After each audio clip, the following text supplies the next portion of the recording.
Hi, this is Dr. Perry Carpenter. I'd like to thank you for taking the time to join me on today's program.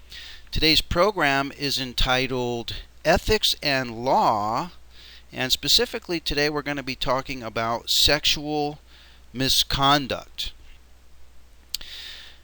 Now that we know what our board says about sexual misconduct and what the business and profession codes say about sexual misconduct, let's review some other administrative and regulatory authorities' position as to what they say about sexual misconduct.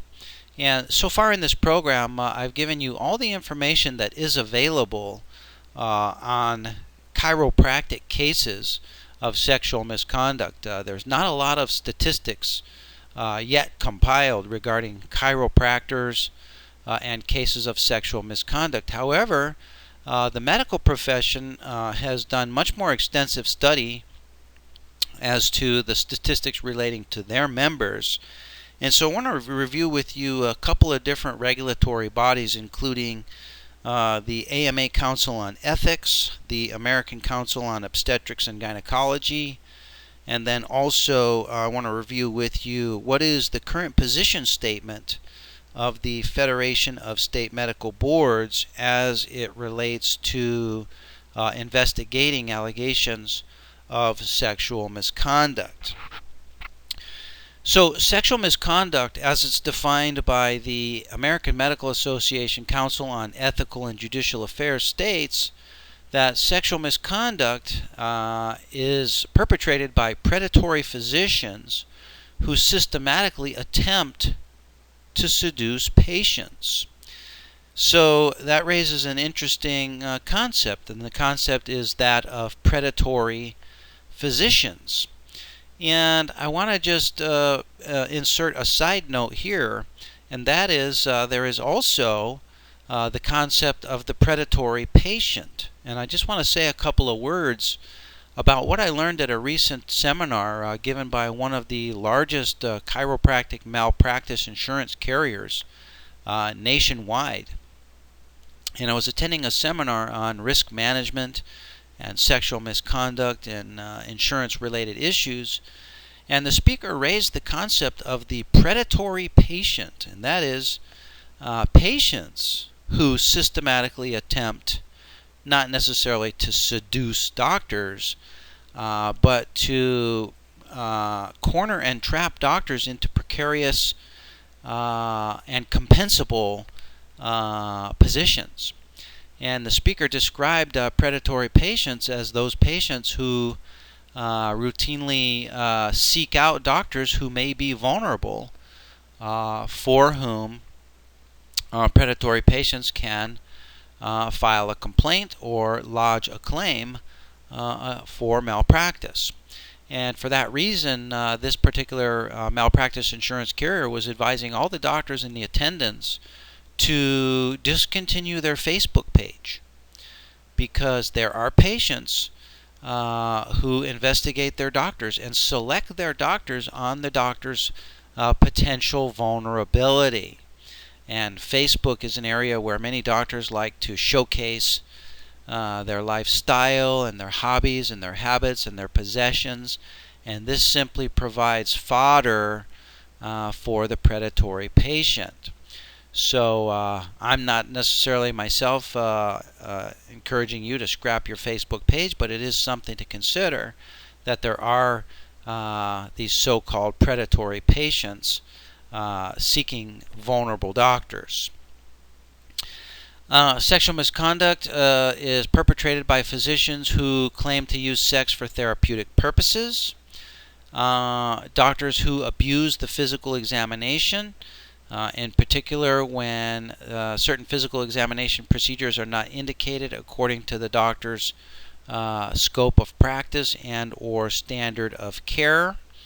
And as chiropractors, we know that our scope of practice is somewhat limited and may not include routine examinations of genitalia. So if you're involved with that, that would be a red flag type of behavior. Situations in which the physician asks for a date on a first visit or on seeing the patient in an ER, that would be an example of sexual misconduct according to the American Medical Association. Sexual misconduct could include situations in which a long-term professional relationship evolves into an infatuation between the doctor and the patient. Raping or fondling a patient while either awake or under anesthesia would certainly qualify as sexual violation. And then finally, could include sexual harassment in which a physician makes erotic or suggestive remarks to a patient. And this raises the concept of quote-unquote inappropriate remarks. And we'll elaborate a little bit more on what types of remarks could constitute sexual misconduct.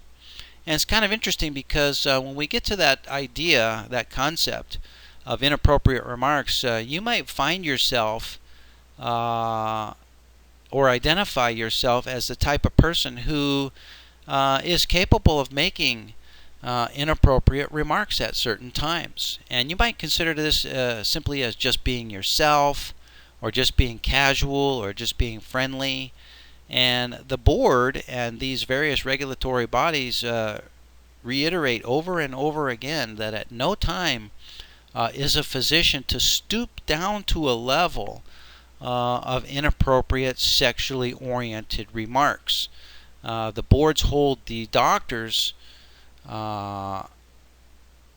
responsible for their level of professional communication. Now, interesting to note, we talked about this a few minutes ago. This is according to a study that was published in the Journal of the American Medical Association in 1995. In an analysis of 6 sex studies, up to 12% of male and 4% of females have admitted to sexual misconduct. 20% involved same-sex dyads. That would be male doctor, male patient, female doctor, female patient. And regardless of the configuration of the doctor and patient, the board can assign a third-party chaperone to be present for the treatment procedure on that particular sex of patient. The American Council of the American Medical Association Council on Ethical Affairs continues to report in an article on titled "Sexual Misconduct in the Practice of Medicine," stated that the mere mutual consent is rejected as a justification for sexual relations with patients because of the disparity in power, status, vulnerability, and need. They make it difficult for a patient to give meaningful consent to sexual contact or sexual relations. And here the American Medical Association is referring to the power and status associated with the title of doctor and the vulnerability and need associated with the patient. And because of that differential, that disparity, that great chasm between those two power structures, it's the position of the American Medical Association that the patient is not able to give a meaningful consent. And therefore, simply initiation or consent on the part of the patient is not a defense, and we discussed that earlier. They further state that sexual contact or romantic relationship concurrent with the physician-patient relationship is unethical. So that raises the question, well, what if I have a romantic relationship with one of my patients? What should I do? Well, I want to let you know that that's slippery ground, because these regulatory bodies even cast a wider net over the population group by stating that this provision applies not only to current physician-patient relationship, but also includes those patients with whom we may have had a former patient relationship. So the counsel goes on to say the sexual contact or romantic relationship with a former patient may be unethical under certain circumstances. And I want to let you know that based on the research that I've done, it may be considered unethical in most circumstances. In other words, there are very few circumstances under which a romantic relationship with a former patient would be considered to be ethical. Now, it's not going to be investigated unless there's a complaint brought to the board. But in the event of a complaint brought to a board by a disgruntled partner, the board is most likely and most often going to find this relationship to be unethical. Now, there are some certain circumstances where it can be considered to be ethical, but I'm reporting to you that under most circumstances they're going to find it to be unethical. Now, the relevant standard dividing the ethical relationship from the unethical relationship is based on the potential for misuse of the physician power and exploitation of patient emotions derived from the former relationship. And so if it can be shown that the physician has inside information, inside knowledge of the former patient, inside access to the former patient's emotions that in any way influences the romantic relationship, then that relationship is going to be found by these regulatory boards and councils to be unethical. Now, the American College of Obstetricians and Gynecologists continues to discuss this patient and former patient type of doctor-patient relationship. And in their position paper for obstetricians and gynecologists, they state that sexual contact or a romantic relationship between a physician and a former patient may also be unethical. And in investigating such claims, the potential risks to both parties are considered carefully in a determination as to whether or not the relationship is ethical or unethical. So what are some of the sources of risks to the parties? And the parties include both the doctor and the patient. Well, the risks may stem from the length of time and intensity of the previous professional relationship. Of course, with longer-term professional relationships involving more risk for vulnerability on the side of the patient. Age differences between the patient and the doctor are increasingly risky. The length of time since the cessation of the professional relationship, and most of these boards require at least a 2-year cooling off period, during which time no relationship between a former patient can transpire. Further risks may stem from the former patient's residual feelings of dependency upon the doctor. Risks may stem from the obligation or the sense of gratitude that the patient feels toward the doctor. Risks may stem from the former patient's vulnerability to manipulation as a result of private information disclosed during treatment. And this is one area that boards consider in determining whether or not the relationship is ethical versus unethical.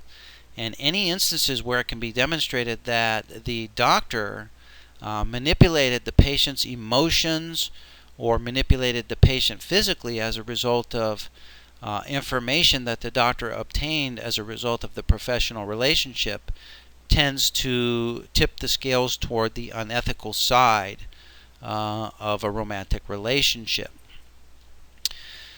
Finally, the physician can be vulnerable if a relationship initiated with a former patient breaks down, and this is exactly what happens, and that is when the relationship breaks down and a complaint is filed to the board, the physician becomes vulnerable, and ultimately, except in very, very rare circumstances, the physician is going to be found as acting unprofessionally and is going to be charged with a sexual misconduct violation. So, what are some types of behaviors that could be considered to constitute sexual misconduct? Well, let's go over some of these, and these are a couple of what are considered to be red flag behaviors that you can use as a self-assessment to determine whether or not you may be on the threshold of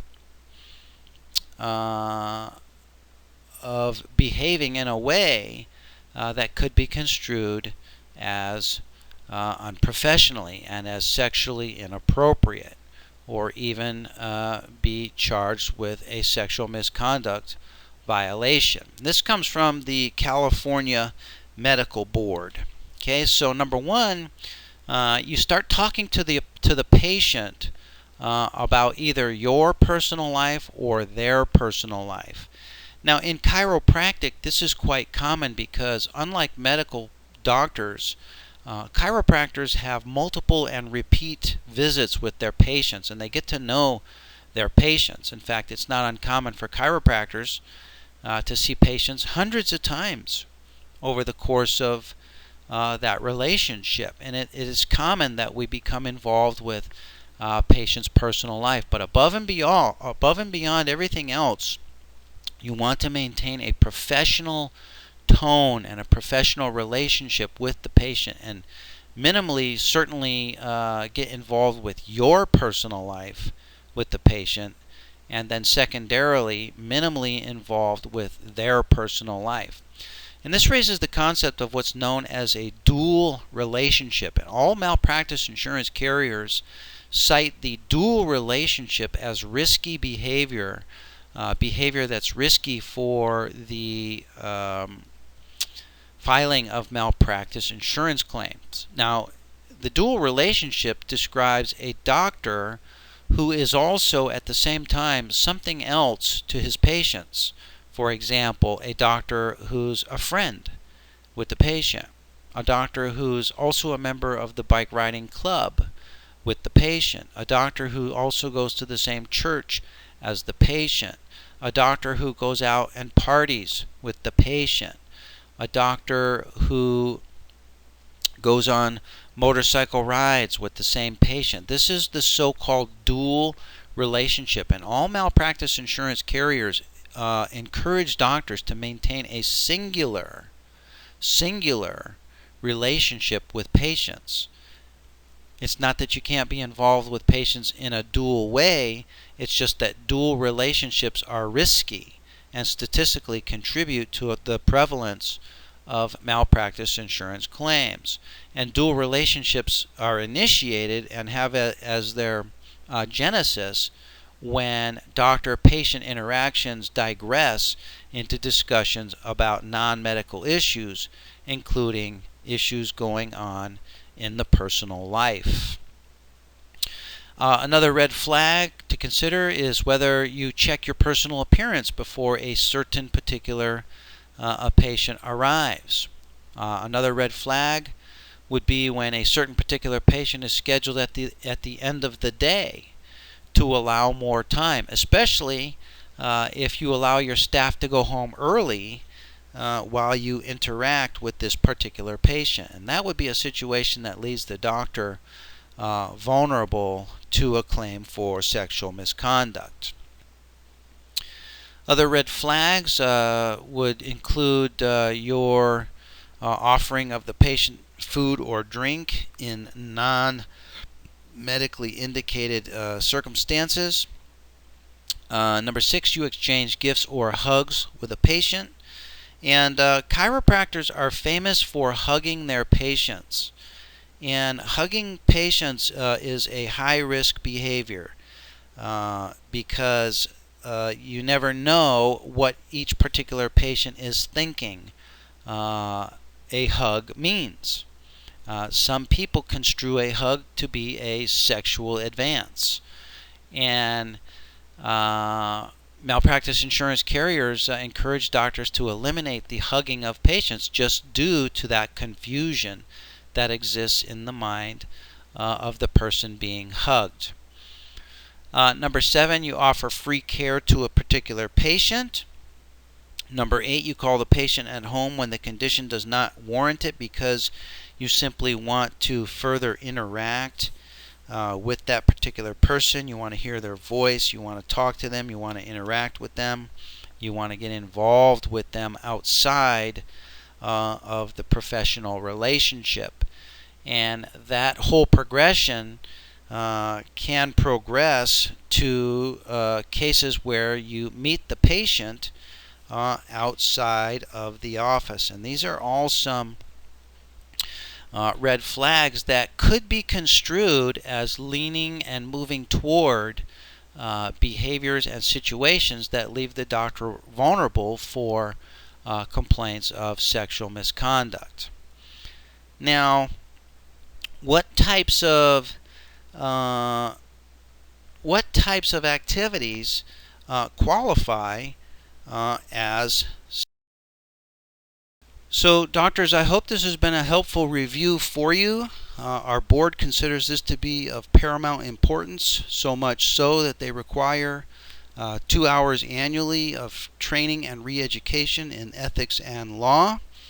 And so sometimes we don't like to talk about these types of topics, but sometimes it's very necessary to remind ourselves of the high esteem and power that we hold in the public and in the doctor-patient relationship. So I hope you'll keep these ideas in mind as you continue your chiropractic practice and always maintain the patient's best interest as your highest priority. For now, I want you to turn in your course examination for me by fax or email. And when we receive your course examination, we'll process your credit for the course immediately. This is Dr. Perry Carpenter. I want to thank you for joining me on today's program. And as always, I'm wishing you best of success in your chiropractic practice. Thank you very much.